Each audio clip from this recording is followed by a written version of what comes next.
Hello दोस्तों। तो आज हम पढ़ेंगे D pharma first semester pharmaceutical inorganic chemistry unit one. तो यूनिट वन में हम देखते हैं impurities. Impurities are unwanted substance present in a drug. They reduce the quality, safety and effectiveness of material या मेडिसिन्स। यानी कि इम्प्यूरिटीज ऐसे substance होते हैं जो हमारे ड्रग के क्वालिटी, सेफ्टी और इफेक्टिवनेस को रिड्यूस कर देते हैं। दे में रिड्यूस ड्रग इफेक्ट, को side effect, make the drug unsafe.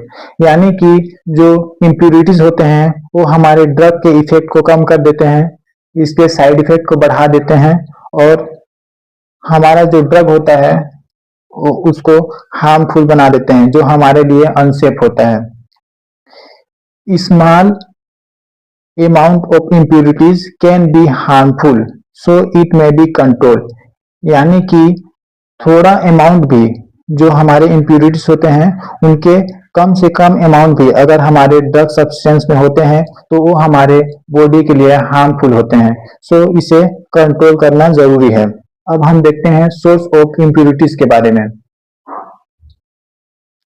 Source of impurities कौन कौन से ऐसे सोर्स हैं जिसके थ्रू हमारे इम्प्यूरिटीज आ सकते हैं, जैसे कि raw material, manufacturing process, reagent and solvent, storage conditions, container and packaging, handling and transportation.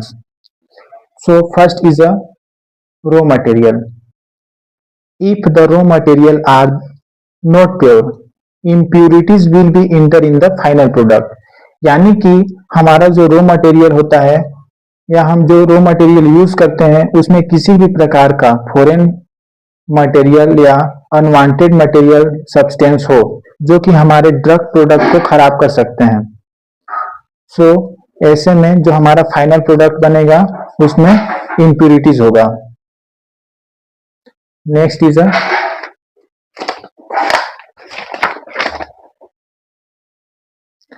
दूसरा है मैन्युफैक्चरिंग प्रोसेस।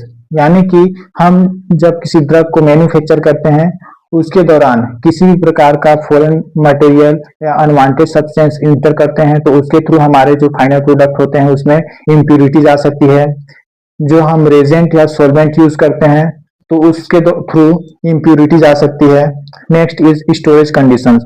यानी कि हम अपने ड्रग को कैसे कंडीशन में स्टोरेज करके रखे हैं, जैसे अगर उसमें किसी भी प्रकार का मॉइस्चर आता है तो हाइड्रोलिसिस होंगे और हाइड्रोलिसिस होंगे तो खराब हो जाएंगे।